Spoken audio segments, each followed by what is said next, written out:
আমরা এখন উমানন্দের আশ্রমে যাওয়ার জন্য এখান থেকে লঞ্চ করে নিচ্ছি। টিকিট কাটা হয়ে গেছে, এবার যাচ্ছি লঞ্চের দিকে।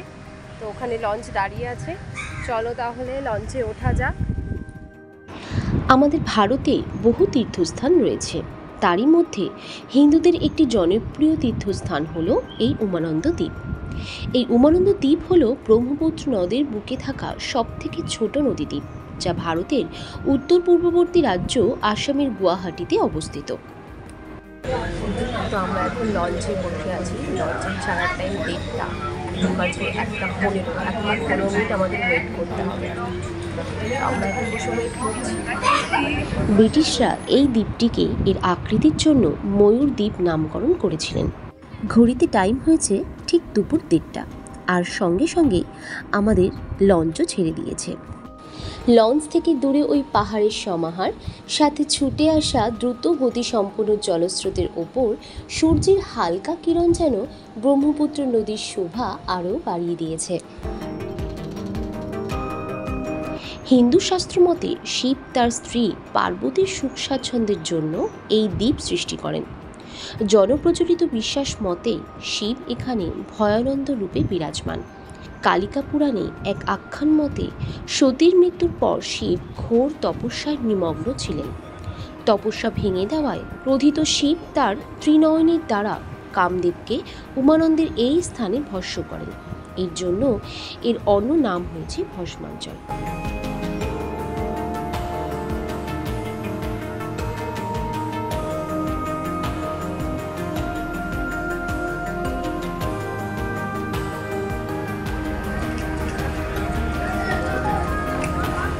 উমানন্দ আশ্রমে ঢোকার গেট।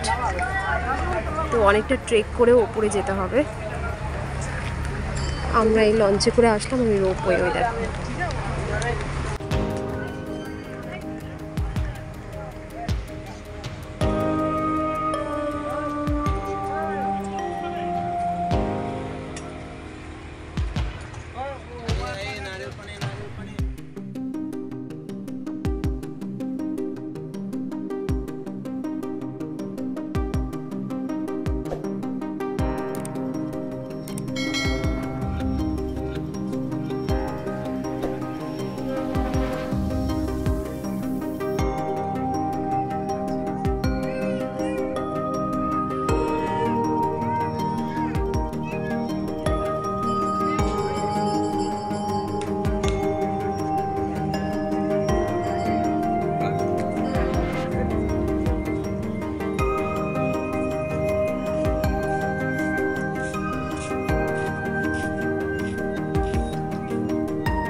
এখানে গণেশ, শিব পার্বতী, বিষ্ণু এবং অন্যান্য দেবদেবীর অসমীয়া শৈলীর মূর্তি রয়েছে। মন্দিরের গায়ে রয়েছে কিছু বৈষ্ণবী লিপি। এই দ্বীপে ছড়িয়ে থাকা বিভিন্ন পাথরের ভাস্কর্যের নমুনাও লক্ষ্য করা যায়। হ্যাঁ, বাজাবে।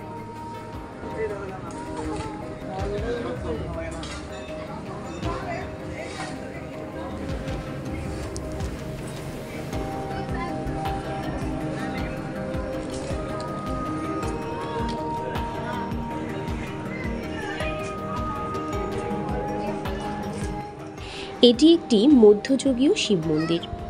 মহাশিবরাত্রির সময় এখানে ঘটা করে পালন করা হয়। ওই সময় শিবরাত্রির জন্য উমানন্দ এবং ব্রহ্মপুত্রের তীরে মেলা বসে। সোমবার হলো এই মন্দিরের পবিত্র দিন। প্রতি অমাবস্যার দিনও এখানে দূর দূরান্ত থেকে বহু ভক্তদের সমাগম ঘটে।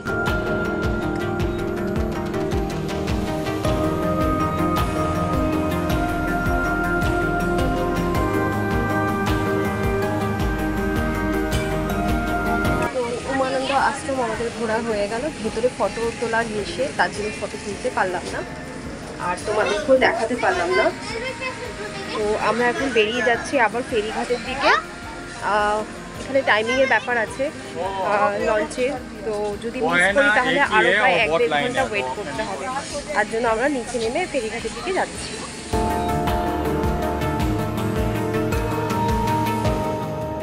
উমানন্দ আশ্রম ঘুরে এবার আমরা চলে এসেছি ভারতের দীর্ঘতম নদী রোপওয়ের কাছে। আসাম সরকার ব্রহ্মপুত্রী নদীর ওপর 1.8 কিলোমিটার রোপওয়ে উদ্বোধন করেছেন। এই রোপওয়ে আসামের ব্রহ্মপুত্র নদীর ওপর দিয়ে গুয়াহাটি এবং উত্তর গুয়াহাটিকে সংযুক্ত করেছে। এটিকে ভারতের দীর্ঘতম নদী রোপওয়ে হিসেবেও বর্ণনা করেছেন। দুটি কেবিন নিয়ে গঠিত এই রোপওয়েতে একবারে 32 জন যাত্রীর ধারণ ক্ষমতা রয়েছে। পার হেড 100 টাকা করে রাউন্ড ট্রিপের জন্য এখানে আপনাদেরকে পে করতে হবে। তো আমরা এখন যাচ্ছি টিকিট কাউন্টারের দিকে। চলুন তাহলে টিকিট কেটে নেওয়া যাক।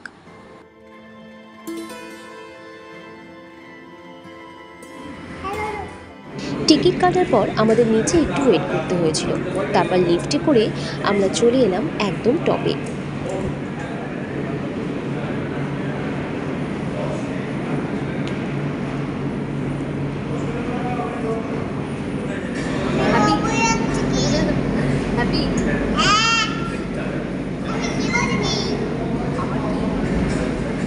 তো আমরা এখন রোপওয়ের জন্য ওয়েট করছি। একটা রোপওয়ে আসছে।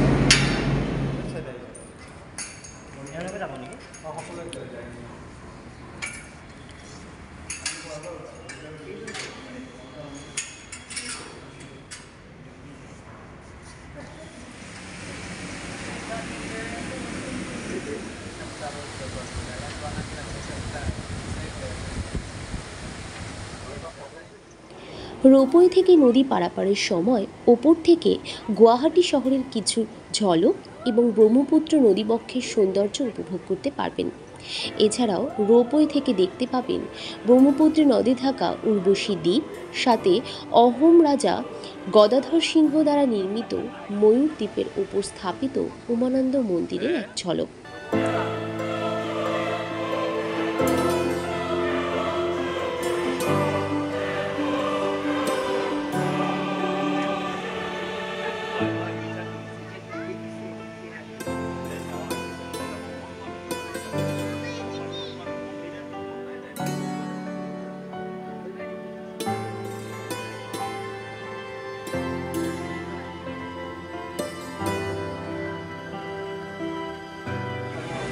রোপওয়ে থেকে এই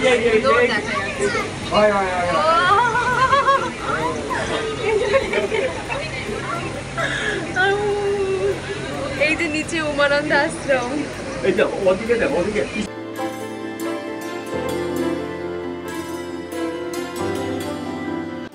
ওই যে উমানন্দ আশ্রম।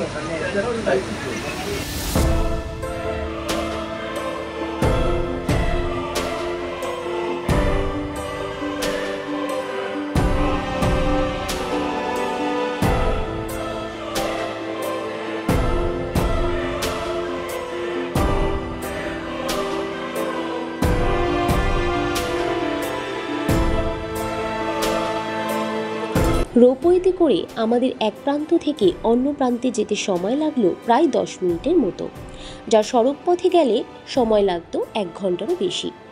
এই রোপওয়ে চালু হওয়ার কারণে বিশেষ করে গুয়াহাটি, আসাম, উত্তর পূর্ব ভারতের প্রধান বাণিজ্যিক কেন্দ্রের উত্তর অঞ্চলে বসবাসকারী লোকজনদের অনেক সুবিধা হয়েছে। আমাদেরও বেশ ভালোই লাগলো রোপওয়ে করে ব্রহ্মপুত্র নদ পারাপার করতে। আরভি তো ভীষণ খুশি। গুয়াহাটি এলে অবশ্যই আপনারা এই রোপওয়ে ভ্রমণ করবেন, আপনাদেরও বেশ ভালো লাগবে। গুয়াহাটি স্টেশন থেকে অটো, টোটো বা যে কোনো ধরনের 4 হুইলার অথবা বাসে করে 16 কিলোমিটার গেলেই পেয়ে যাবেন এই ব্রহ্মপুত্র নদীর কাছে রোপওয়ে স্টেশন, এবং এর পাশেই রয়েছে উমানন্দ টেম্পলে যাওয়ার ফেরিঘাট। যেতে সময় লাগবে আধা ঘন্টা মতো। একদিনেই আপনারা দুটিই ভিজিট করতে পারবেন। আমাদের তো বেশ ভালোই লাগলো এই অসাধারণ অভিজ্ঞতাটার সাক্ষী থেকে। তাহলে বন্ধুরা, আমার এই ভিডিওটি আপনাদের কেমন লাগলো সেটা অবশ্যই নিচে কমেন্ট করে জানাবেন। যদি ভালো লেগে থাকে তাহলে একটি লাইক করে দেবেন, আর যদি আমার চ্যানেলে আপনারা নতুন হয়ে থাকেন তাহলে আমার চ্যানেলটিকে সাবস্ক্রাইব করে পাশে থাকা নোটিফিকেশন বেলটিকে অল করে দেবেন, যাতে সবার আগে নতুন নতুন ভিডিও আপনাদের কাছে পৌঁছে যায়। আজকের ভিডিওটা এখানেই শেষ করছি। সবাই ভালো থাকবেন, সুস্থ থাকবেন। Tata, bye bye.